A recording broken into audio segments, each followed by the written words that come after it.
Ok, boa noite, queridos. Bom estarmos juntos aqui. Você que está assistindo pelo YouTube também. Deus abençoe a todos e tenhamos uma noite cheia do Espírito Santo, cheia de graça, cheia de conhecimento do Senhor Jesus. Tá? Hoje vamos falar sobre o crer que já recebeu, né? Tudo aquilo que pedires, crendo que já recebeu, ser-lhe-á concedido, né? E vamos falar dessa ligação do crer que já recebeu com os bons olhos e com a linguagem de fé.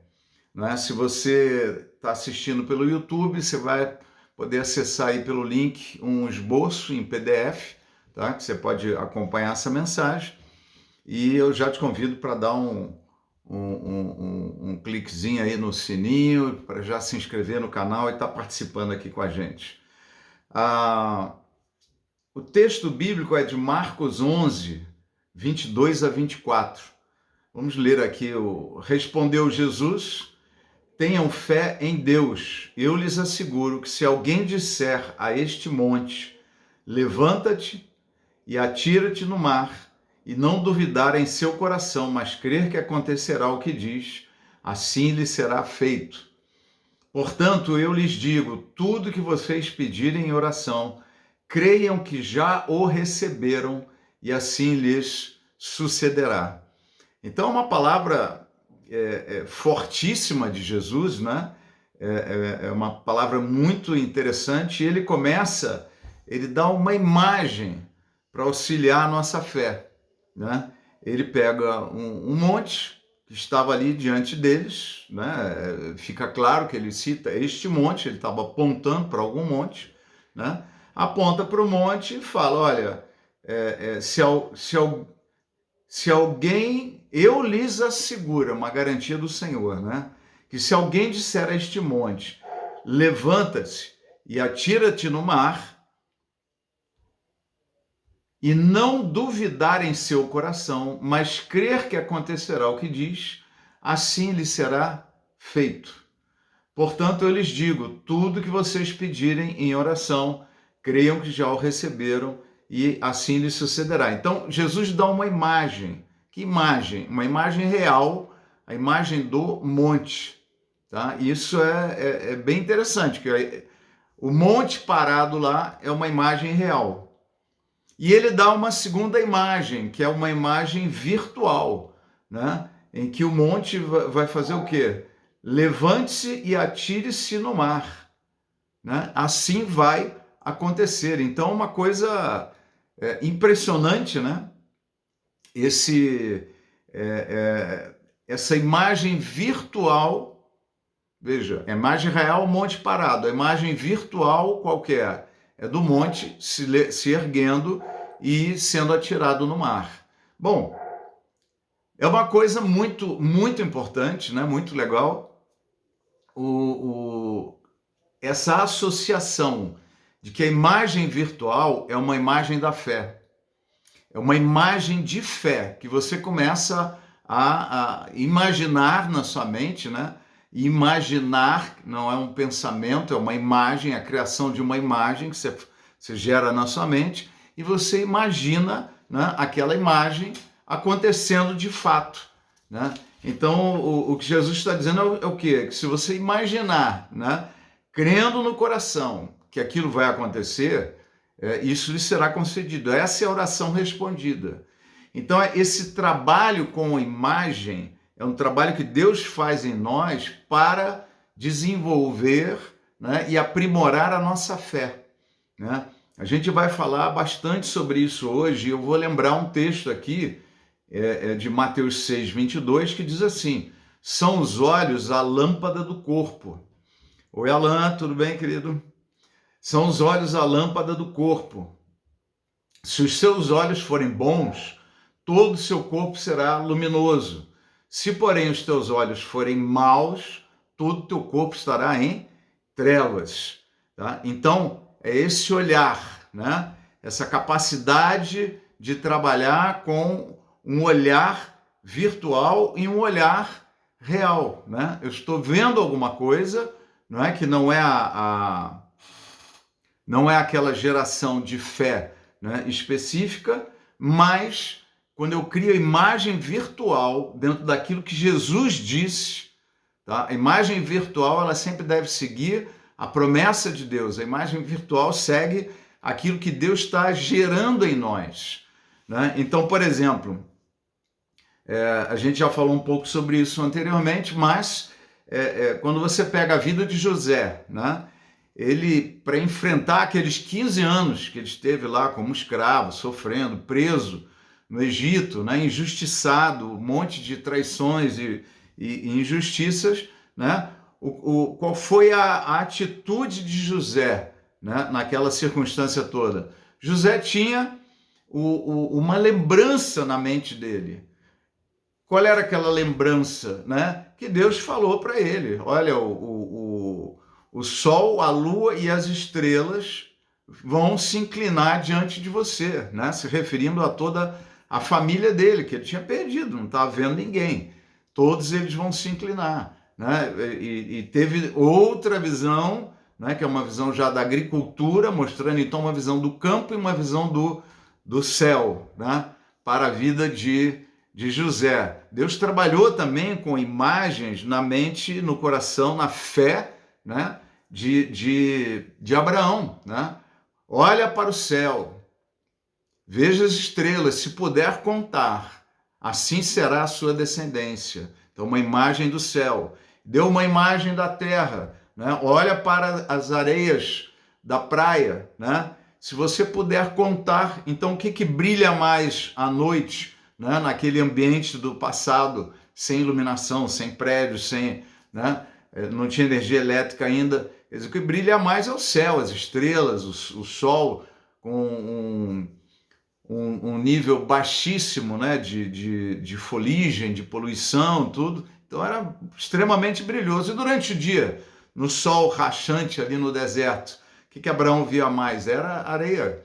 Então Deus trabalhou a fé de Abraão. Quando Abraão estava desesperançoso, vinha essa lembrança. Ele olhava para o céu, via as estrelas brilhando, né? Assim será a sua descendência. Olhava para a terra, a mesma coisa. José, naquela crise toda, né? Ele olhava para o céu e via o sol, a lua, as estrelas, quer dizer, tudo que remetia à promessa de Deus para a vida dele. E aqui, Jesus dá para nós uma imagem difícil. Ele não fala, olha, se pedir para aquela charrete se mover dali para lá, não. Se você disser para este monte, né, e aí a gente entra num outro nível, é preciso entender que nós oramos, né, oramos pelos enfermos, oramos pelas pessoas angustiadas, tudo. Mas quando Jesus soltou os discípulos, liberou os discípulos, enviou os discípulos, eles já estavam trabalhando num nível mais profundo de autoridade no Senhor. Que nível era esse? Eles ordenavam que o cego ficasse curado, em nome de Jesus. Não no nome deles, na autoridade, no poder deles, mas no nome de Jesus, na autoridade que há nesse nome. Né? Quando ia expulsar demônio, ele não orava, Senhor, tira esse demônio dele. Não, eles oravam em nome de Jesus. Né? Espírito imundo, sai, né? Cego, veja, né? O surdo, ouça. Falou para o leproso, né? Ali na porta do templo, né? Levanta-te e anda. Né? Então eles começaram a dar ordens, e aqui Jesus está nos chamando para um nível mais profundo de autoridade e vida espiritual, em que ele diz, tenham fé em Deus. E baseado nessa fé em Deus, eu lhes asseguro que se alguém disser a este monte, você não está dizendo que se alguém me pedir eu vou tirar o monte. Não, se alguém disser a este monte, levante-se, atire-se no mar e não duvidar no seu coração, mas crer que acontecerá o que diz, assim lhe será feito. Quer dizer, algo que Deus vai fazer, né? Mas está fazendo não debaixo de uma oração, mas debaixo de uma ordem no Espírito. Então é uma coisa muito forte, muito importante a gente começar a entender essa questão da autoridade e a questão das imagens. Como é que o Senhor trabalha com imagem na nossa mente para que a gente creia, para que a gente se desenvolva, né? como estudamos aqui outros dias também, né? Olhai para os lírios do campo. Eles não trabalham, não tecem, não colhem, não fazem. Contudo, o Senhor os mantém e os veste. Nem Salomão se vestia tão bem quanto eles, né? E vós não valeis muito mais do que a erva do campo, né? Que está sendo reservada para o fogo. Então, essa colocação aqui, veja, mais uma vez, uma imagem. E aí, toda vez que você se lembra, né, daquela imagem dos lírios do campo, você vê um jardim, você vê uma plantação, você vai no interior, né? Olha um lugar arborizado, você já se lembra. Não trabalham, não testem, não fazem nada. Deus vai provisionar todas as minhas necessidades, porque Ele é comigo. E Ele me considera uma pessoa de alto valor, né? Deus nos considera pessoas de alto valor. Nós somos a menina dos olhos de Deus, né? Segundo a sua palavra, tá? Então, quanto mais vivo um objeto, uma bênção, uma situação é imaginada na nossa mente, mais o nosso inconsciente, tá? A mente inconsciente, ela se alinha e pode ajudar a alcançar. Ou seja, uma pessoa viciada em drogas, tá? Tá orando, tá querendo ser liberto e tal, mas a gente já explicou aqui que existe uma coisa que você decide conscientemente, mas inconscientemente você não decidiu. Você ainda sente necessidade daquilo, emocional, tudo. Então, você quer parar de fumar, mas não para, porque quem domina o comportamento nosso não é o consciente, é o inconsciente. Uma aprendizagem no inconsciente é fluxo comportamental e não conhecimento racional. Ele vai além, né? Então ele mexe com o nosso comportamento. Então, quando essa pessoa viciada em drogas está lutando para vencer, quando ela cria a imagem dela mesma, totalmente independente, ela cria uma imagem de alguém mostrar uma droga, ela sentiu uma repulsa de desejo, não é repulsa consciente, uma repulsa de desejo. Não me deu prazer, não me deu interesse, não me trouxe nada, né? Quando ela começa a se imaginar limpa, né? Vivendo com a sua família, vivendo a sua vida profissional, se desenvolvendo, crescendo, estando limpo, de banho tomado, cabeça tranquila, um coração equilibrado, né? Na casa do Senhor e curtindo a vida e tal, quando ela cria essa imagem mais forte, o inconsciente se alinha dentro desse mesmo objetivo, desse mesmo propósito, e o que acontece? A nossa convicção, a nossa fé de que o monte vai ser levantado e jogado no mar, tá? vai se levantar e se jogar no mar, a nossa fé aumenta, a nossa fé cresce, porque eu visualizei aquilo ali. Daqui a pouco eu vou falar um pouquinho sobre o ensinamento que teve há muitos anos atrás, lá do Paul Yong-Shu, que foi o pastor fundador de uma das maiores igrejas do mundo, né?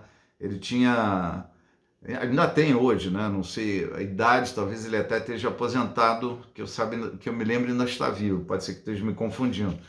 Mas ele tinha na Coreia do Sul uma igreja, um templo, na realidade um estádio, com 200 mil pessoas. Eles tinham reunião de oração às 5 horas da manhã, com 5, 6, 7 mil pessoas na reunião de oração. Então você imagina a bênção que era essa igreja. E a gente vai ver o que ele nos ensinou aqui. Mas antes disso, eu queria falar, a gente está nesse quadrinho aqui na primeira página, que são 5 premissas aqui importantes da gente estar consciente. Tá? Uma delas, uma importante premissa da PNL, coaching, hipnose, é que aquilo que conseguimos imaginar na mente, nós conseguimos ser, fazer ou conquistar. Tudo que o homem conquista, aí já não é mais da PNL, mas é um conhecimento claro, tudo que o homem conquista, primeiro ele imagina, o sonha ou projeta. Tá? Ele faz um projeto de um prédio que ele imaginou, ele projetou e agora faz. Né? Você sonhou com alguma coisa, você luta por aquela coisa, você joga sementes de ações, né, de ação naquela direção, e um dia você conquista aquilo, né? E é uma bênção, né? Você conquista aquilo que você está sonhando, está buscando, tá? Mas sempre você imaginou primeiro. Você criou uma imagem, você criou um sonho, você criou um propósito, né? E você começa a enxergar aquilo. Então são pais que estão lutando por um filho que está adoentado, está enfermo. Você começa a imaginar aquele filho saudável, se recuperando. Você começa a imaginar o Espírito Santo realmente se derramando no corpo dele, tocando em cada célula, né? Você começa a imaginar alguém que está estudando para o vestibular, sonha com uma carreira, se sentir um advogado formado e crescendo, né? Você vai ministrar uma palavra na escola dominical, você vai dirigir um louvor, então você, antes de fazer, você já, orando, intercedendo, você já imagina aquela igreja, né, crescendo no louvor, na adoração, aquela bênção maravilhosa, né? Tudo flui em cima de uma boa imaginação, uma boa imagem prévia de realização daquilo que vai acontecer. Esse é um caminho muito rico que Deus nos deu para alimentar a nossa fé, tá?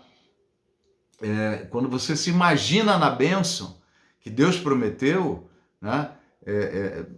Por exemplo, às vezes a pessoa ora por cura. Vou falar isso daqui mais profundo daqui a pouco. A pessoa está orando por cura e ela faz a Senhor, se for da tua vontade, cura aquela pessoa. Ele falou, gente, espera aí, vamos lá. O que a palavra de Deus nos ensina a orar? Tá? A palavra de Deus nos ensina a orar da seguinte forma: se houver entre vós algum enfermo, chame os presbíteros da igreja, unjam com óleo e a oração da fé salvará o enfermo. Não é salvará o enfermo se for da vontade de Deus. Se você não sabe que a vontade de Deus é que a pessoa seja curada, então é difícil orar por ela. Porque a oração da fé não tem dúvida de qual é a vontade de Deus. Tá? Então, tudo aquilo que pedirdes crendo, recebereis. Mas se eu não, como é que eu estou crendo se eu tenho dúvida se Jesus quer curar aquela pessoa? Como é que eu estou crendo se eu tenho dúvida se Jesus quer nos abençoar, se quer nos... Senhor, se for da tua vontade, salva o meu casamento. Gente, Jesus disse o quê? A vontade de Deus é que o homem, né, que se uniu a uma mulher, não se separe. Desde o princípio era assim, mas vocês transformaram as coisas. Moisés teve que escrever algumas coisas na lei, né, a lei de Moisés, que é uma lei de Deus. Por quê? Para organizar a bagunça, por causa da dureza do coração de vocês. Não porque essa era a vontade de Deus. Então a vontade de Deus é que o homem... Então quando você ora por um casamento, para que o casamento seja restaurado, você tem que orar crendo. Você tem que orar na convicção. Senhor, se for da tua vontade, expulsa aquele demônio lá, que aquele demônio saia. Não vai sair nunca desse jeito. Porque isso não é a oração da fé. Essa não é a expectativa de Deus em relação às nossas orações, a nossa postura de fé e a nossa ousadia. A gente poderia citar inúmeros versículos bíblicos. Aí algum pode vir nesse momento estar lembrando, mas aquilo que Jesus falou assim, não seja feita a minha vontade, mas a tua. Gente, isso daí é uma oração diferente. É um momento diferente. Se vocês pararem para pensar, se nós pararmos para analisar, aquele é o único momento em toda a história da existência humana e a história de Deus em que o pai e o filho tiveram uma vontade diferente. A vontade do pai era clara, determinante, e a vontade do filho, naquele momento, ele estava orando, pai, será que não tem outro jeito de salvar essa humanidade? Né? Eu tenho que passar por esse sacrifício aqui mesmo. Se possível, afasta de mim esse cálice. Mas Jesus sabia que não era. Então ele ora sabendo que ele está fora da vontade de Deus, né? E ele ora, se possível, afasta de mim esse cálice. Mas não seja feita a minha vontade, e sim a tua. Né? Quando você tem dúvida se aquilo é vontade, você ora sim. Mas quando você está numa convicção de fé, você parte para cima. Né? Você não tem o que ficar duvidando e com receio de falar. Tá? Segundo ponto aqui, toda pessoa é única e cria uma própria metáfora. É uma, que eu botei entre aspas aqui, é uma perfeição ou leitura da sua própria vida. Tá? Podemos olhar e perceber nossas vidas de muitas formas distintas. Veja, estou falando da mesma vida, a sua. Mas você pode perceber a sua vida, você pode ler a sua vida de formas muito diferentes, enfatizando fatos positivos ou fatos negativos, enfatizando virtudes ou enfatizando defeitos. É a história do copo cheio e copo vazio, né? Um tá com meio copo lá e fala, puxa, eu tenho esse meio copo aqui para beber. O outro tá com meio copo lá e fala, nossa, está faltando meio copo. Né? Então, qual foi a leitura positiva e que trouxe um bem-estar? É aquela leitura, olha, eu tenho meio copo aqui, glória a Deus. Né? Ou aquela que está faltando copo, né? Deus faz alguma coisa, meu Deus, o que vai acontecer? Né? Copo cheio, copo vazio.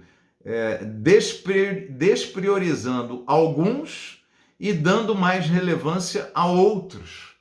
Todas estas versões ou percepções de nossa vida são verdadeiras, mas algumas te levantam e outras te destroem. Então, cada pessoa pode criar, tá, a sua própria metáfora de vida, a sua própria história de vida. Ou você fica olhando só para as suas falhas, seus defeitos, as coisas que você já fez de errado, ou você ficar olhando para as virtudes que você tem, aquilo que Deus já fez na tua vida, né? A expectativa que você tem de que daqui para frente você vai crescer mais, você vai mudar mais, você vai melhorar mais. Né? São diferentes perspectivas, não é que é uma perspectiva irreal, não, é uma leitura real, uma percepção real, uma história real da tua vida, mas com um olhar bom. Voltamos ao ponto dos bons olhos. Se os olhos forem bons, todo o seu corpo será luminoso. Se teus olhos forem ruins, enfatizando os defeitos, enfatizando as coisas erradas que já fez, enfatizando as culpas, enfatizando os momentos difíceis que passou na vida. Se é essa leitura que você sempre faz da sua história, né, o seu corpo estará em trevas. Todo o seu corpo estará em trevas. Tá? Então nós precisamos desenvolver esses bons olhos. Crescer na fé inclui fundamentalmente você ter bons olhos. Bons olhos nos levam a, em tudo, dar graças. Bons olhos nos fazem reconhecer a ação de Deus em todas as áreas de nossas vidas. E quando a gente reconhece o Senhor, né, diz a palavra de Deus, reconhece em todos os teus caminhos e Ele endireitará as suas veredas. Bons olhos reconhecem a ação de Deus em tudo que a gente está, em tudo que a gente vive, em toda circunstância, toda situação. Bons olhos entendem pela fé e enxergam pela fé que todas as coisas que estão acontecendo na minha vida cooperam para o meu bem, segundo o propósito de Deus para a minha vida. É isso que Paulo fala em Romanos, né? Todas as coisas cooperam para o bem daqueles que amam a Deus, segundo o propósito de Deus. Então, esse desenvolvimento de um olhar positivo é muito fundamental para as nossas vidas. E o olhar positivo, a imaginação, tá? De coisas que eu estou clamando e orando, já imaginando como tendo recebido, criando aquela imagem na mente, ajuda demais a nossa fé a ser fortalecida, e por isso que Deus trabalhou tanto com isso, né? Que o Senhor Jesus mexeu bastante com isso na palavra. É possível gerar uma pequena mudança de estratégia. Se ela for viabilizada e depois generalizada, tá? O que eu quero dizer aqui? Eu vou parar de ler aqui. O que eu quero dizer? a pessoa está aprendendo sobre fé, nós estamos lá crescendo. Aí um dia eu estou com uma enxaqueca danada. E alguém orou por mim, ou eu orei por mim mesmo, ou algumas pessoas oraram num grupo, e aquela enxaqueca passou na hora. Essa foi uma pequena mudança de estratégia. Até aqui eu só consegui resolver enxaqueca com Neosaldina e outras coisas da vida assim. Dessa vez, uma oração poderosa de fé, em nome de Jesus, me curou. Então foi uma pequena mudança na nossa vida, uma pequena mudança de estratégia. Só que aquela pequena experiência, ela abre uma porta enorme nas nossas vidas de outras possibilidades. Se eu orei pela enxaqueca, eu posso orar por uma doença grave que eu tenho há anos. Se eu orei pela enxaqueca e fui curado, eu posso talvez ser curado de câncer. Aquela pessoa, aquele meu parente, meu pai, meu filho, meu irmão, meu amigo, meu colega, né? A minha mãe, pode ser curado de câncer. Porque se abriu uma perspectiva. Então, o que a gente quer dizer com isso? Que a natureza humana é assim. Quer dizer, uma queda, um luzeiro e uma queda de um cavalo ou de um animal mudou completamente a vida do apóstolo Paulo. Às vezes uma palavra, uma mensagem, uma pequena mudança em nós, um bem-estar, num estado emocional, produz uma mudança que abre uma perspectiva de que, quando eu estiver mal, eu sei aonde eu vou buscar, né, o meu bem-estar.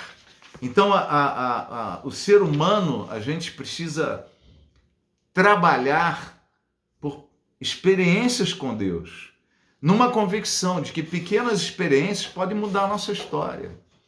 Eu consegui perdoar uma pessoa que eu nunca perdoei. Quer dizer, se Deus tocou no meu coração e mudou, né, mudou as minhas emoções, os meus sentimentos, e isso influenciou num relacionamento, pode ser que ele possa me transformar a ponto de eu salvar o meu casamento. Pode ser que eu seja transformado a ponto de restaurar a minha relação familiar com meus pais. Uma relação difícil, cheia de problemas, de discussões, de mágoas, de dores, de agressões e tal, e eu posso, se eu superei aquilo, eu posso superar algo maior. E assim a gente vai... o que nós queremos dizer com isso? Uma pequena mudança abre em nós como se fosse um portal para uma infinidade de outras mudanças, uma após a outra, em sequência. Tá? É assim que as coisas de Deus funcionam em nós. Né? Uma pessoa não tem um problema de confiança, inseguro, não sei o quê, e um dia ele consegue conquistar uma vitória importante numa coisa difícil da vida dele. E aquilo muda a perspectiva dele. A partir daquele momento, daquela vitória, ele começou a acreditar que ele poderia vencer em muitas outras coisas, se não em quase todas as coisas que ele enfrentasse na vida. E a palavra de Deus nos ensina, né, em Corinto, na carta aos Coríntios, que o Senhor sempre nos conduz em triunfo, em todas as coisas. Então a gente teve uma luta tremenda, mas conseguiu se superar, se reergueu, né? Tá num momento difícil, aprendeu a confiar em Deus, com tudo contrário, está tendo paz, está tranquilo. Quer dizer, se isso é possível, muitas outras coisas maiores serão possíveis. Então abre um universo, tá? Se alguma crença consciente ou inconsciente minha está trabalhando contra a resposta da oração, tá? Vamos explicar um pouco o que é isso, né? Eu botei aqui um exemplo, né?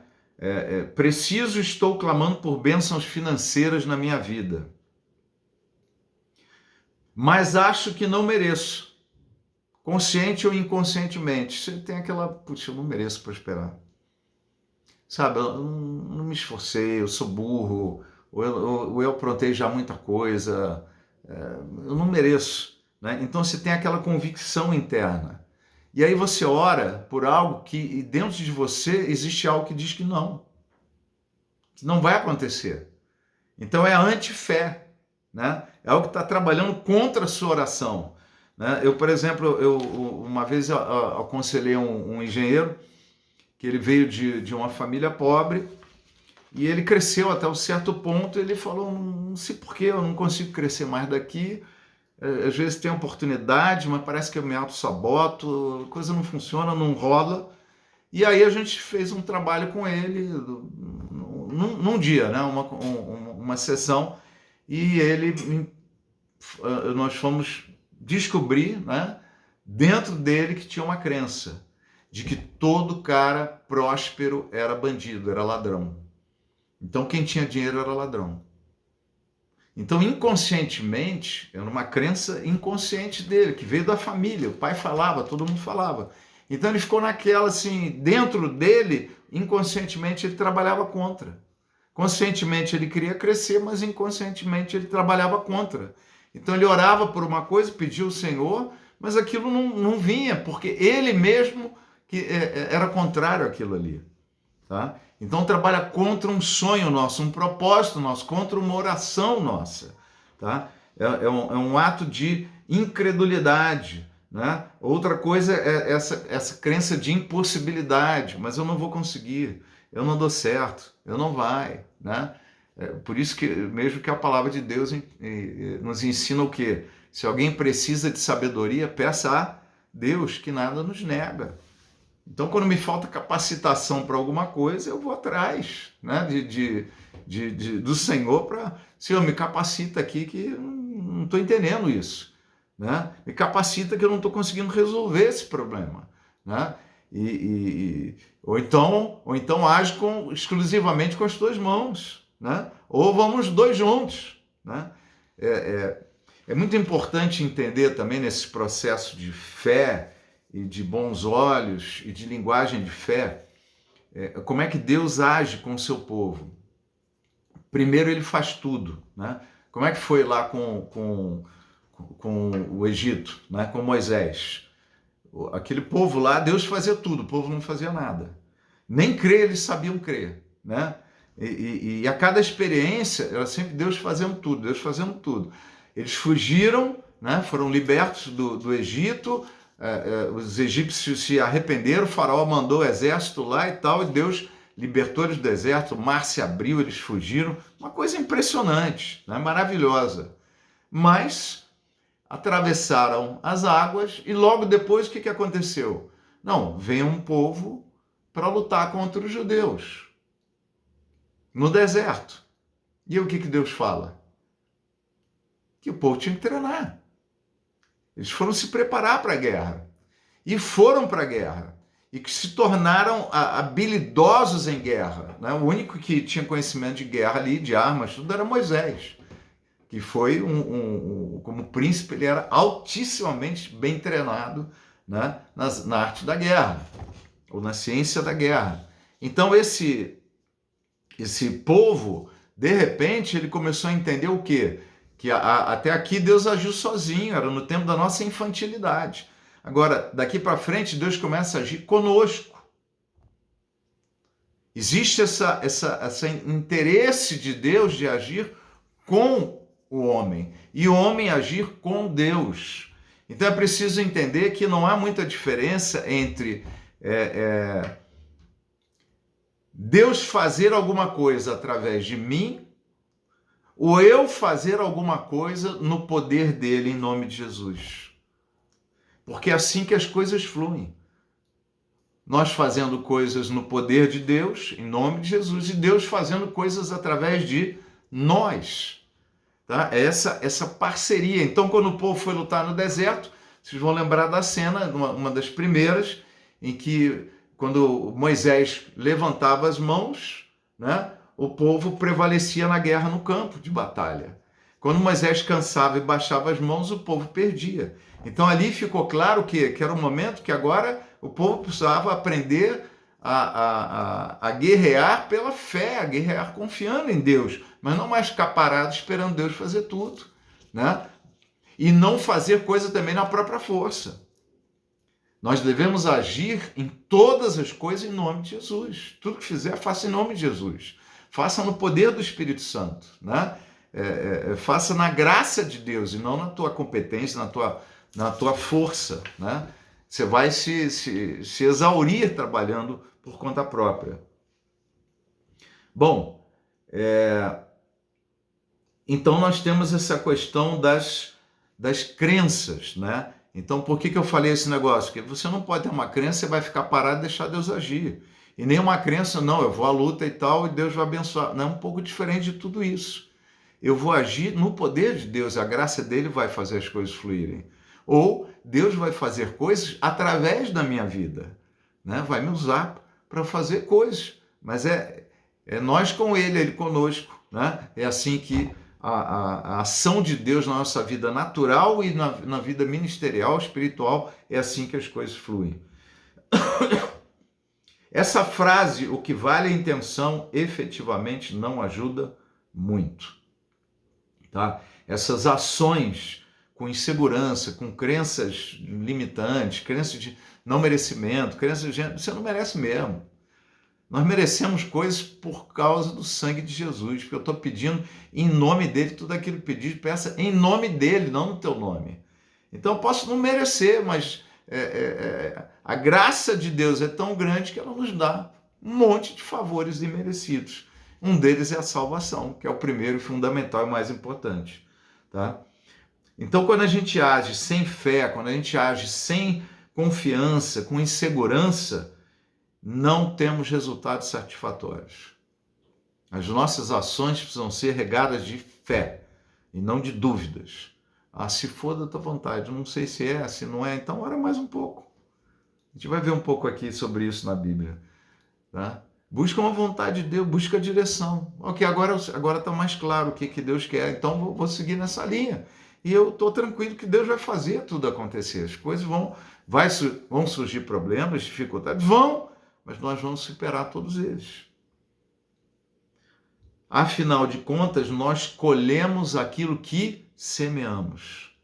Isso é uma afirmação que se repete no Antigo Testamento, se repete no Novo Testamento algumas vezes. Tem 5 ou 6 passagens falando isso na Bíblia. Tudo aquilo que o homem semear, isso mesmo ele vai colher. Quem semeia pouco, colhe pouco. Quem semeia com fartura, colhe com fartura. Então esse semear é agir. Esse semear é minimamente orar, interceder por alguma coisa, né? E quando a gente ora por alguma coisa, né? Como fez Gideão, por exemplo, Gideão estava orando, Deus falou, vai, Gideão, eu vou usar você, né? Te levanto, vai nessa tua força que eu estou contigo. Quanto mais eu enxergo, visualizo, imagino, né, a resposta viva da minha oração, mais estimulada é a minha fé, mais envolvido eu fico no que estou pedindo e mais perto fico da resposta de Deus à minha oração. Inconscientemente eu estou dentro da oração, eu estou dentro da ação de Deus a meu favor e as coisas vão fluindo. Né? A gente não atrapalha o agir de Deus, a gente coopera com o agir de Deus. Tá? Uma outra coisa muito importante é focar em soluções. Olhe mais para as soluções e menos para um problema.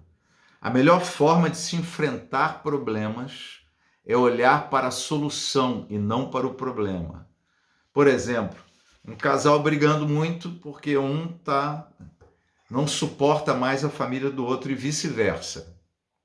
Às vezes até não suportava um pouquinho, mas já que o outro não suporta a tua, você não suporta a dele, né? E entram naquele conflito, e aí não querem mais, e fica aquela discussão, aquela polêmica, e só olhando para o problema, você tratou mal minha mãe, você tratou mal meu irmão, você nunca quer estar com a minha família, você só olhando para o problema.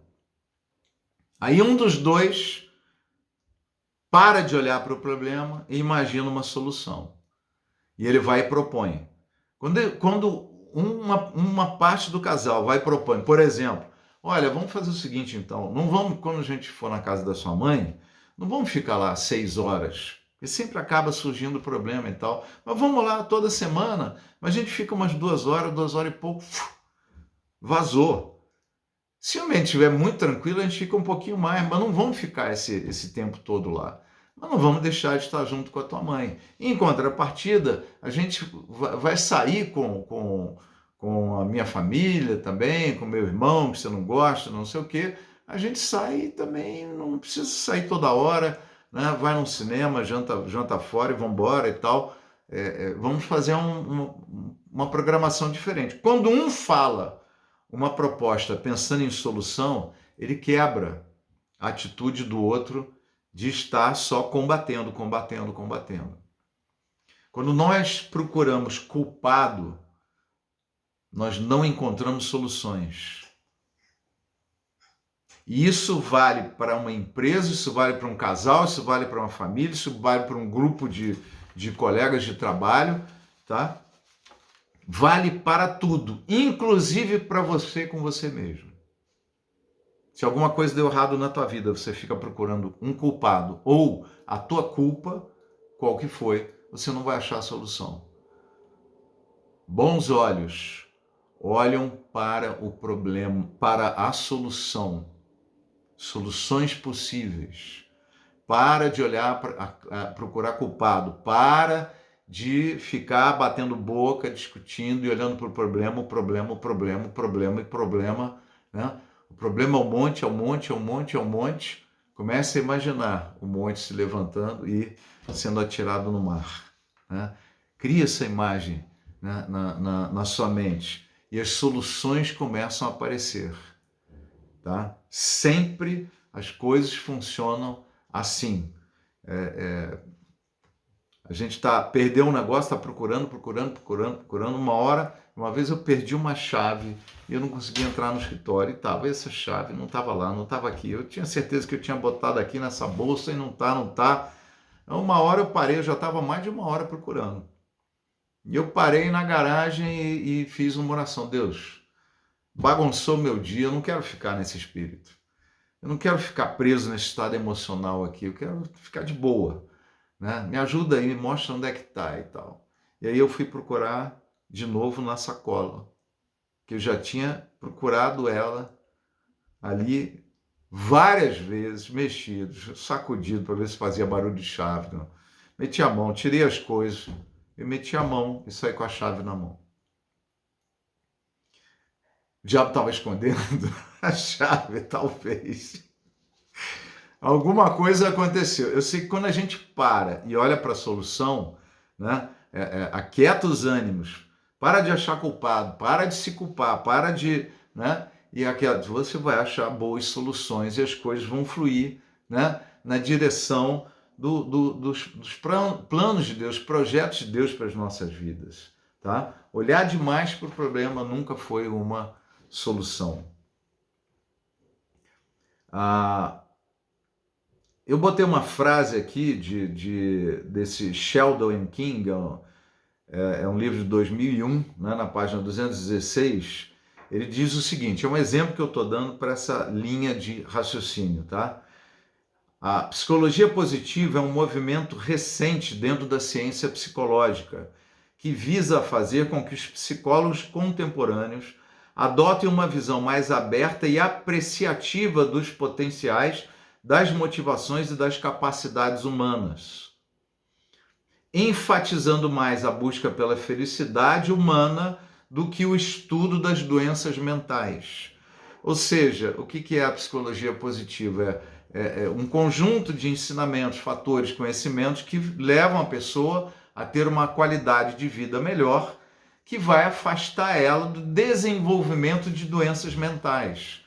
Então, o que esse cara estava dizendo na época era o quê? Que a psicologia positiva, né, ela gerou nos psicólogos profissionais uma visão um pouco mais assim, eu não tenho que ficar atendendo só o tratamento de pessoas com problemas mentais, né, já muito afetados com suas neuroses, com suas, né, depressões, ansiedades. Não, eu preciso e devo alimentar mais meus pacientes, meus clientes, com um estilo de vida, formas de conduzir a vida, os pensamentos e tal, de forma que eles tenham uma vida mais feliz, né? Mais saudável emocionalmente.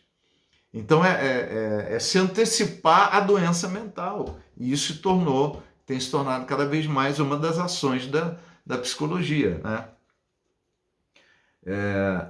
Então de novo, tirando o olho do olho do problema e olhando para a solução, né? Como é que eu não vou desenvolver essas doenças mentais? O que eu posso fazer, ensinar as pessoas, os pacientes e tal, para que eles não desenvolvam uma doença mental? Então eu estou olhando para a solução, né? E não já para o problema feito e dominante, né?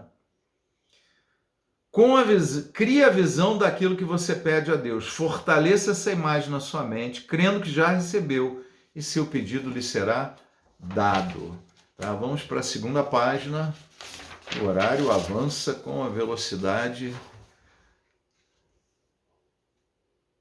Imagine, visualize, creia.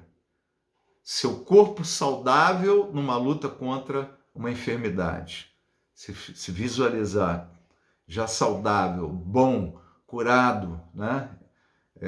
O Espírito Santo tocando no seu corpo, o Senhor Jesus dando a ordem de cura, né? A coisa, sua família em doce comunhão buscando restaurar seu lar. Então imaginando você acordar no dia seguinte, todo mundo bom dia, né? Que nem aquele filme antigo eu me esqueci o nome, mas que ficava escuro assim e mal tinha energia, era uma lareira, né? Luz de lampião, tudo. Boa noite, papai. Boa noite, mamãe. Boa noite, John Boy. Os Waltons. Exatamente. Então, esse ambiente saudável, familiar, assim, todo mundo, né? Se tratando bem, se cuidando e tal. Imagine isso daí. Você está orando por essa restauração. Imagine sua família restaurada. Imagine você não explodindo com a sua mulher, com o seu marido, com o seu filho, com seus pais, né? Imagine você tendo reações melhores, né? Isso vai te habilitando pela fé. A sua fé vai se desenvolvendo para que você conquiste essa bênção, né, na tua vida, tá? E aí eu vou lembrar então do David Yong-Soo, ele era o Paul Yong-Soo, e ele mudou o nome, aqui não vamos entrar em detalhes, mas ele mudou o nome, tá? E ele é o pastor fundador da maior igreja da Coreia, uma das maiores do mundo. Em seu livro A Quarta Dimensão, é um livro das antigas, vai revelar um pouquinho a minha idade aqui, né? Mas ele escreve o seguinte, para usar, eu estou transcrevendo um texto eu estou só lendo um texto que ele colocou aqui, eu transcrevi no esboço aqui. Para usar sua fé, você precisa ter a visão de um objetivo claro. A fé é a certeza de coisas, eu botei entre parênteses, ou melhor, o livro coloca, coisas nítidas, claras, bem definidas, que se esperam. É preciso que você tenha uma meta clara e bem definida. Essa reticências é que ele escreve outras coisas, eu encurtei aqui.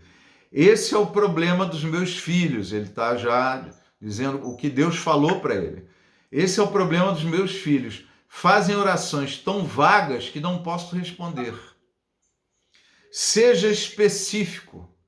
Orações vagas não geram respostas específicas. Quando o cego Bartimeu, deixa eu só tirar o som aqui, tem um ligado. Quando eu faço aqui, quando o cego Bartimeu chamou, filho de Davi, tem compaixão de mim, embora todos soubessem que ele era cego e queria ver, Jesus perguntou, que queres que eu te faça? Então é muito importante, né, a gente saber o que está pedindo, ser objetivo. Deus, a minha vontade é essa, eu estou orando, tem alguma coisa do Senhor contra isso? Né? Se não tem, né, é isso que eu quero em nome de Jesus, e tenha fé e clame. E tenha também a tranquilidade de um relacionamento com Deus, que eventualmente você pode pedir alguma coisa e que Deus vai te mostrar, olha, eu tenho um negócio melhor para você.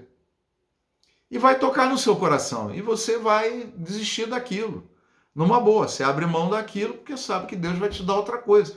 mas existe essa relação de comunhão, tá? De pergunta e resposta, tá? Então, a oração da fé, né? O que você quer que eu te faça? Eu quero isso. Eu quero ser uma pessoa boa, né? Que tenha uma vida tranquila e tal. Pessoa boa que tem uma vida tranquila, né? Dá para ser um pouquinho mais específico, né? Imagina uma coisa assim, se você pede para alguém do supermercado fazer uma compra para você e você não bota específico, compra arroz, você não diz quantos quilos, que tipo de arroz, tem preferência de marca, né? Compra batata, não fala quantos quilos, que tipo de batata, prefere a pequena, a maiorzinha, né? Compra uma melancia, o cara vai comprar a melancia inteira, você queria só um terço, um quarto da melancia, né? Você acha que aquela pessoa vai trazer o que você quer? Não vai. Aquele mercado não vai trazer, quem foi no mercado não vai trazer a compra do jeito que você queria. Ele vai trazer outras coisas, tá? Então, nesse momento que a gente está falando isso, você pode estar pensando assim, puxa, mas eu não sei bem o que eu quero. Eu quero fazer a vontade de Deus. Eu quero só seguir a vontade de Deus, eu não sei o que eu quero, assim. E pode até começar, tá já meio ansioso com esse assunto aqui. Não, eu tenho que definir então o que eu quero, não sei o quê. Mas, né?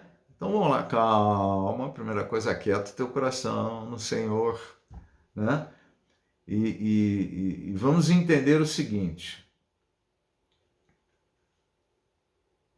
Efésios 5:17. Portanto, não sejam insensatos, mas procurem compreender qual é a vontade de Deus.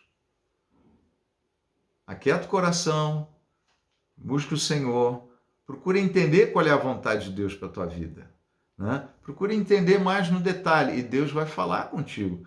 Gente, o Senhor não colocou o Espírito Santo dele dentro de você para o Espírito Santo ficar calado e não falar nada. O Espírito Santo não é uma energia, ele é muito mais que uma energia.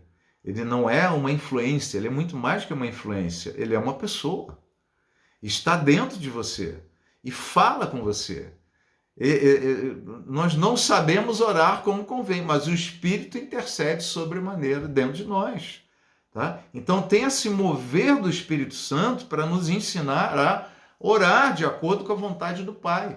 E esse texto que eu estou citando, ele exatamente diz isso, que o Espírito Santo intercede segundo a vontade do Pai. E aí a gente vai aprendendo o que Deus tem para a minha vida, vamos orar. Ora em línguas, ora no entendimento e deixa a coisa fluir, né? Eu coloquei aqui, porém, o seu homem ou mulher interior sabe o que Deus quer, porque o Espírito Santo está no mais íntimo do teu ser. Ele está no teu espírito, o Espírito Santo habita no nosso espírito, diz a palavra. Então ele está habitando lá no nosso mais íntimo. Então, qual é o mais profundo da nossa alma? É o inconsciente. Então o inconsciente já sabe aquilo que Deus está querendo. Tá? Deus está trabalhando nesse homem interior nosso, para que as coisas venham a fluir, se tornem conscientes e se tornem, se reproduzam na prática, na vida, nas circunstâncias, no dia a dia, nas conquistas, naquilo que nós somos, naquilo que nós fazemos, naquilo que nós queremos conquistar. Tá? 2 Coríntios 4,16 diz assim: por isso não desanimamos, pelo contrário, mesmo que o nosso homem exterior se corrompa, contudo o nosso homem interior se renova dia a dia. Efésios 3,16, estou falando do homem interior, que Deus trabalha lá dentro, né? É uma oração de Paulo. Oro para que, segundo a riqueza da sua glória, vos conceda que sejais fortalecidos com poder, mediante o seu Espírito Santo, né? Seu Espírito, no homem interior. Então, o Espírito Santo está trabalhando com poder nesse mais íntimo do nosso ser, da nossa existência, tá? E de dentro para fora as coisas vêm fluindo, a gente vai compreendendo. Então, quando você para e medita, né? Quando você procura compreender, refletir, você vai buscar dentro de você, porque o Espírito Santo está dentro de você e está o fortalecendo, ensinando, ministrando no teu homem interior. Então, quando você busca dentro de você, você está buscando algo que Deus está projetando em você, algo que Deus está semeando no teu espírito, algo que Deus está falando conosco, tá? Está se manifestando, né? 2 Timóteo 2,7 é uma... Bruno, tira o microfone do mudo que sem querer foi colocado.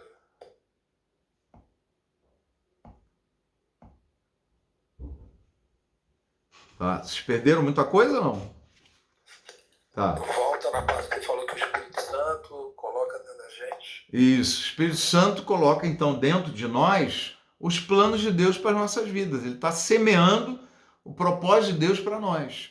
Então, quando você medita na palavra, você olha para dentro da tua alma, lá para dentro do teu homem interior, e a coisa começa a ficar mais clara. A resposta vem de dentro para fora, porque o Espírito Santo está dentro e não fora. Quer dizer, está dentro, está fora, está em todo lugar. Mas Deus está habitando dentro de nós.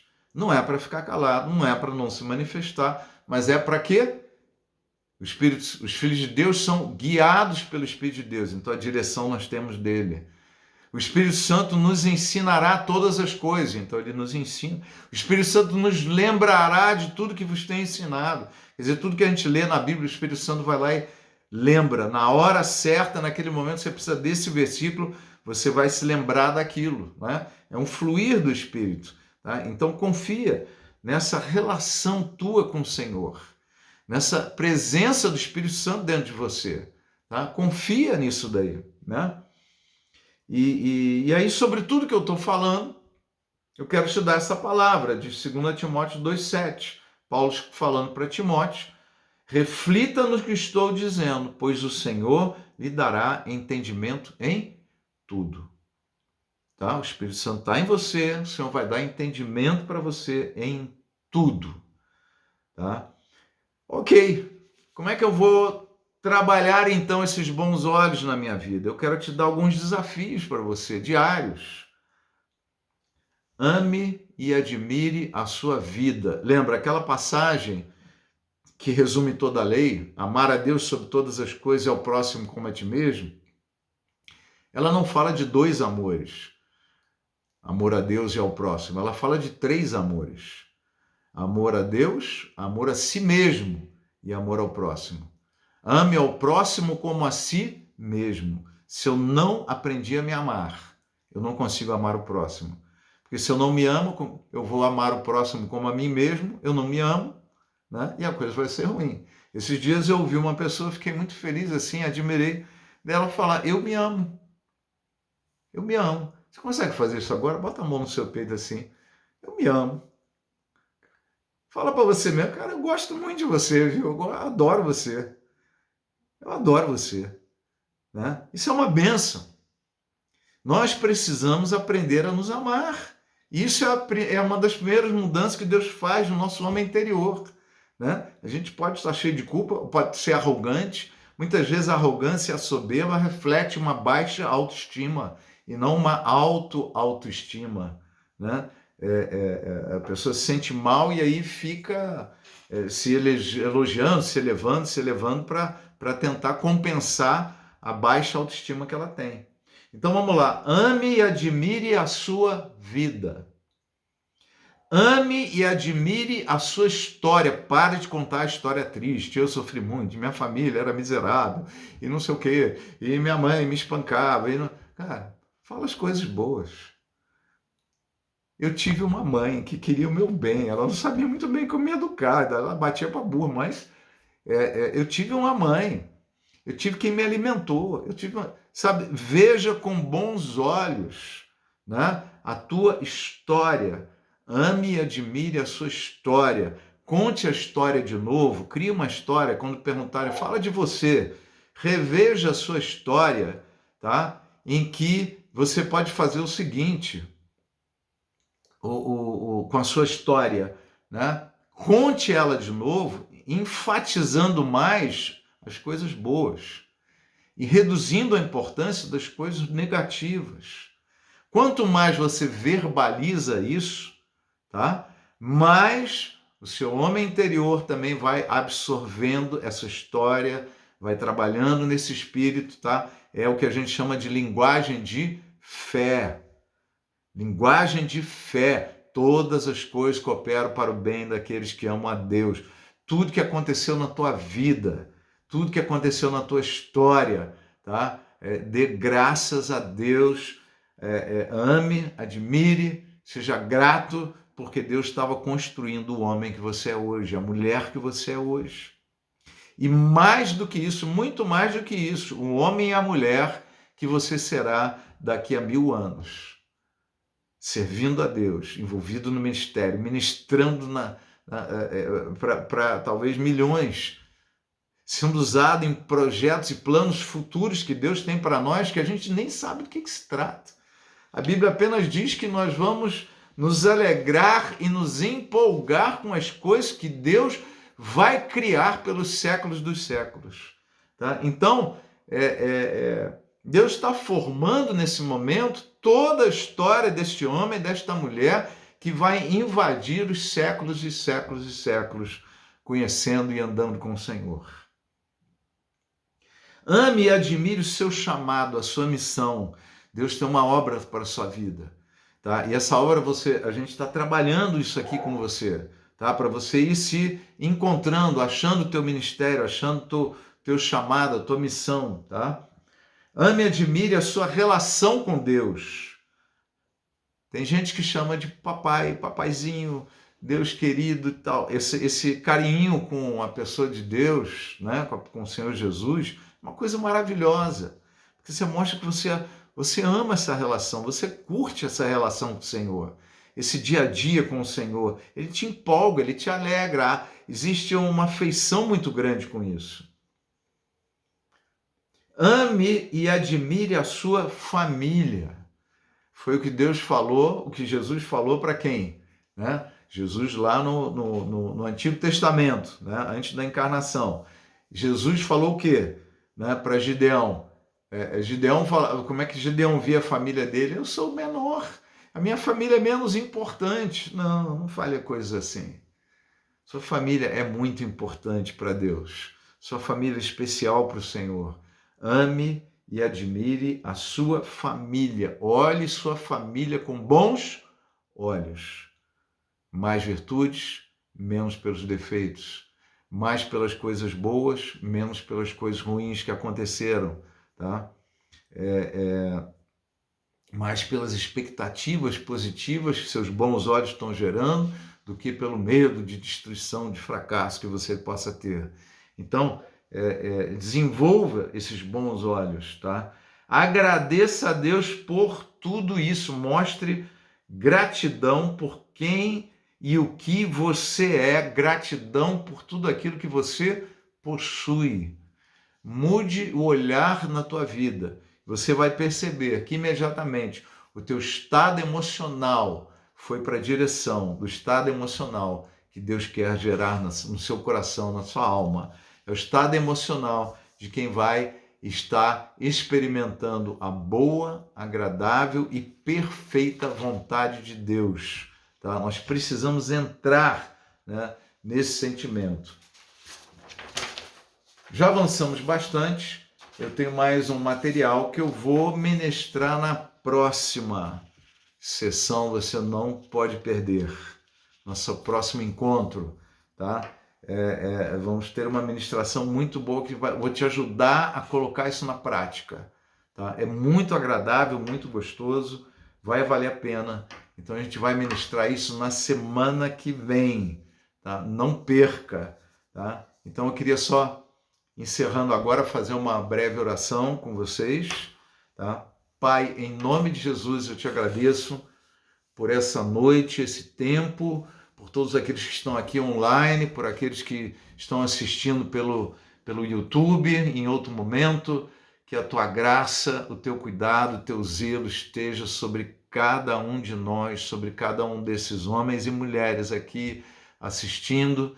Pai, que o teu Espírito Santo nos revele, nos dê clareza, nos dê entendimento em todas estas coisas. Que o teu povo, Pai, os teus filhos e filhas tenham paz e tranquilidade para, como diz a tua palavra em Timóteo, 2 Timóteo, para refletir nestas coisas, na certeza de que o Senhor nos dará entendimento sobre todas elas. E que esse entendimento seja prático, ele flua, ele aconteça na vida de cada um, Pai. Não apenas entre no entendimento racional, mas ele aconteça dentro de nós, ele aconteça através de nós, ele aconteça em nós, em cada detalhe, em cada área de nossas vidas, Pai, em cada segmento da nossa vida que o Senhor tem trabalhado e trabalhará, trabalhará até o final, porque a boa obra que o Senhor começou na vida de cada um de nós, o Senhor vai levar com certeza até o fim, porque é assim que a tua palavra afirma a esse respeito. Louvado seja o teu nome, grande Deus, Senhor Jesus amado. Nós somos apaixonados pelo Senhor, temos sede da tua presença, sede, fome da tua palavra e da vida que o Senhor tem para nós e sobre nós. Em nome de Jesus, amém.